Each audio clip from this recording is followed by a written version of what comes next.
After nearly 30 years, the Pokemon Company has given us some wonderful main series Pokemon games, and yet Pokemon fans still like to complain. Now, there are some more than fair criticisms of the games, with Pokemon Scarlet and Violet, the most recent main series Pokemon games, being some of the most divisive across all 30 years of Pokemon gaming. I may even have a video about what I think Pokemon is doing wrong with their main series games. But the reality is that 3 decades is no mistake. I mean, Pokemon is the best-selling video game franchise of all time, and it's not even close. So today we're going to give Pokemon their flowers, because ultimately what we all want are the best Pokemon games possible. Let's talk today about 5 things that modern main series Pokemon games are doing right. Be sure to like, comment, and subscribe, and let's begin with the open world design. It took a long time to get there. There was a pretty sizable gap between when open world video games began cropping up and when Pokemon finally decided to dip their toes into the genre.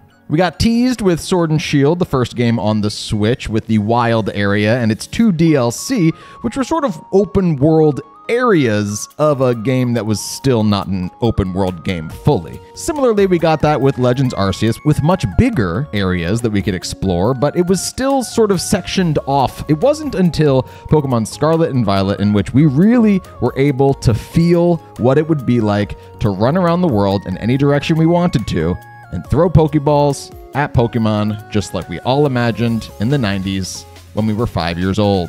No? Just the old ones of us? Okay. And while you could certainly argue that the open world aspect of the most recent Pokemon games is likely why there are so many bugs and glitches and why we lose out on things like the interiors of Pokemon world houses that we used to be able to just walk into and steal from their trash cans and stuff, we are still headed in the right direction. It feels so good to be wandering around a new Pokemon game, unspoiled as to all the new Pokemon that will be in the game, and just seeing little critters poke their heads out of the grass and running up to them and saying, "What the heck are you?" It's all about the immersion with this one. It doesn't feel like an actual role-playing game if you're sectioned off to specific routes and whatnot. I love that Pokemon has delved into open-world game design, and I hope that they just go full pedal to the metal in the future, polish it up. It doesn't need to be bigger, just fill it out a little bit more, make sure it all runs properly, and we'll be in business. Let's just add some adaptive level scaling while we're at it so I can actually go in whatever direction I want to. Moving on to retiring generational gimmicks. Every time a new game comes out, we have to wonder, what's the mechanic that's gonna mess with my ability to play this game competitively? How are some Pokemon going to be overpowered this generation? Really, it was in Gen 6 this started with Mega Evolutions. Before that, there weren't really big gimmicks that would change the game all that much game to game. But with Mega Evolutions in Gen 6,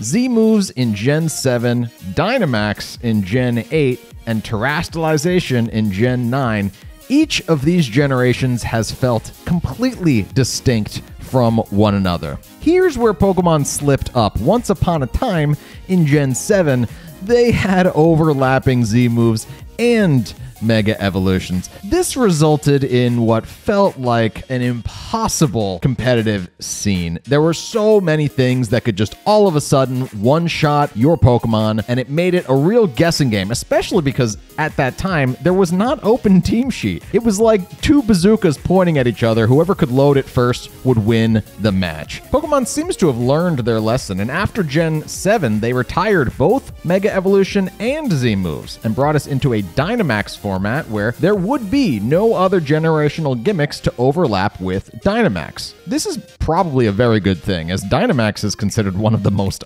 imbalanced of these generational gimmicks, and I can't imagine what it would be like for Mega Gigantamax Charizard to hit you with a Z Char Flare Blast, whatever the hell it'd be called. In Gen 9, we got Terastallization, and once again retired Dynamax without bringing Z-moves or Mega Evolutions back. What this does is makes for a far more healthy meta when you're talking about actual competitive Pokemon. And when you're just playing through the story, it actually gives a lot of life to whatever the respective region is. As much as people like to hate on Dynamax as a battle mechanic, I think Gen 8 actually does the best job of any generation so far, making the entire region surround the gimmick. It was so fun that every gym was basically a soccer stadium to facilitate Dynamax battles. I'll never forget that Galar is the Dynamax region because of this. Alola did a good job with the Z moves, sure. And while we've never seen these generational gimmicks overlap again, it is true that in Legends ZA, we are going to be seeing the return of Mega Evolutions. Personally, I don't think that the Mega Evolutions will overlap with terrestrialization or anything like that in the future.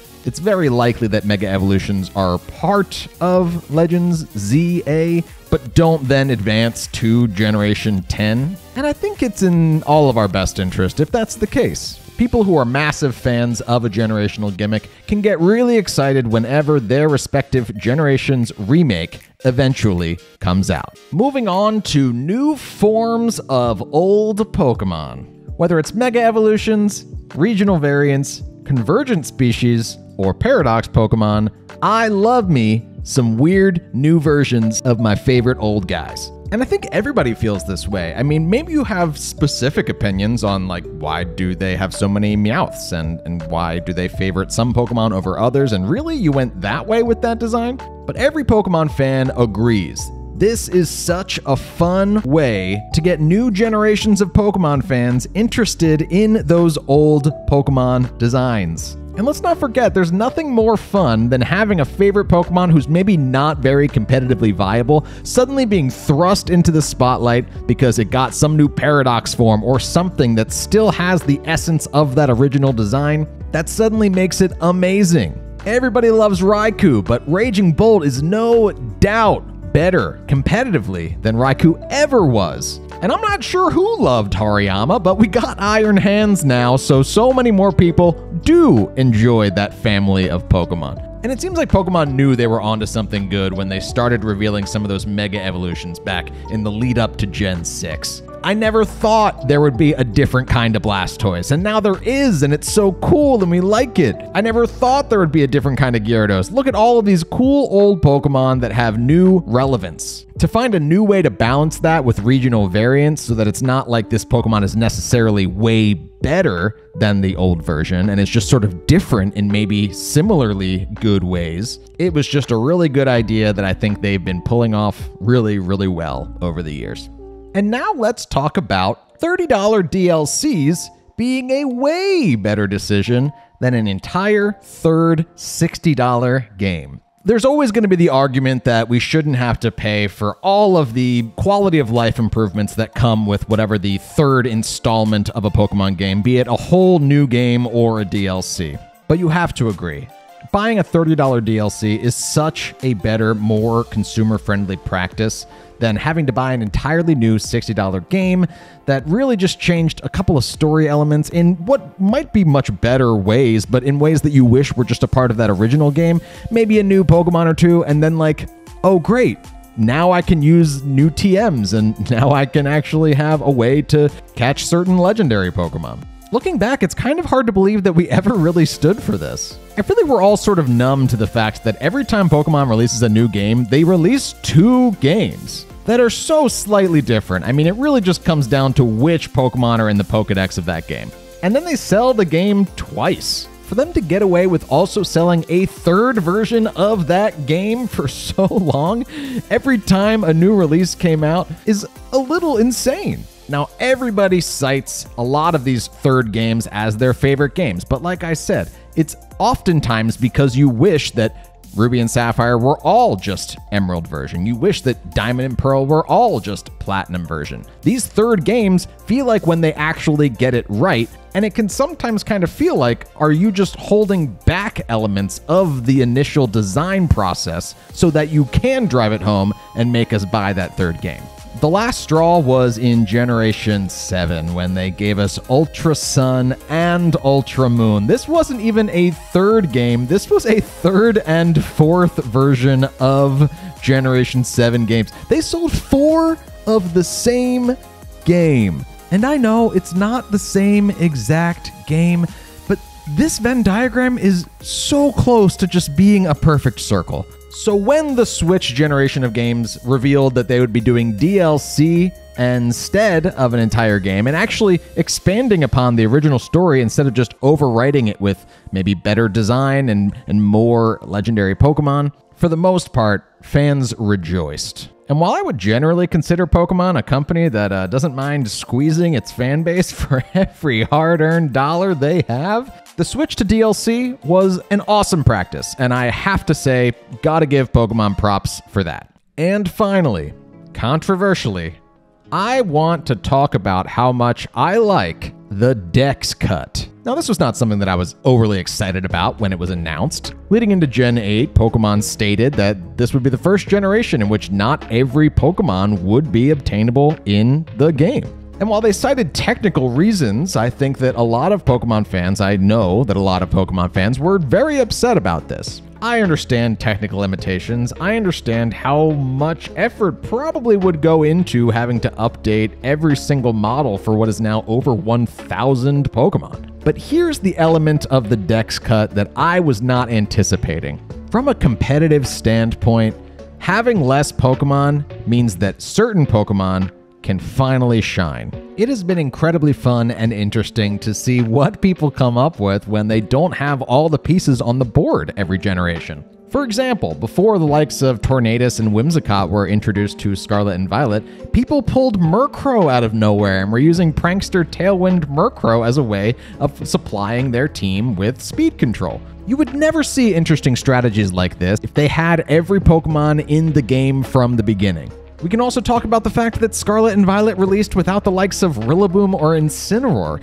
two Pokemon that competitive players might enjoy using because of how good they are, but when nobody has access to them, it becomes so refreshing just seeing new faces on the field. Because these Pokemon are so good that you almost have to use them. You have to see people using them. You have to come up with strategies against them. You have to have an answer. Imagine a generation in the future where Rillaboom and Incineroar don't make the list ever. The Gen 5 Genies, other good examples of this. There's an entire section of the fanbase who doesn't understand what I'm talking about, but trust me when I say competitive players like it when certain Pokemon are not allowed anywhere near the competitive meta. And while there's probably a way to do this that just restricts the specific Pokemon that you can use in an official rule set without having to eliminate them entirely from the game and restrict anybody who wants to use them in their playthrough of the story, if it technically helps what we already understand to be a pretty rushed staff of developers, I'm all for keeping this practice. Get in the comments, Dex Cut haters. I'm ready for ya. Congratulations on almost 30 years of mostly great games, Pokemon. We want to see you change in some ways, but there's a lot of stuff that we hope you never stop doing. If you enjoyed this video, be sure to check out other videos like these on my channel. Subscribe, especially if you enjoy weird VGC Pokemon teams, as that is the bulk of the content that I make. And if you just like the video before you go, it helps me out immensely. Thank you so much for clicking on this one in the first place. My name is Berm. See you in the next one.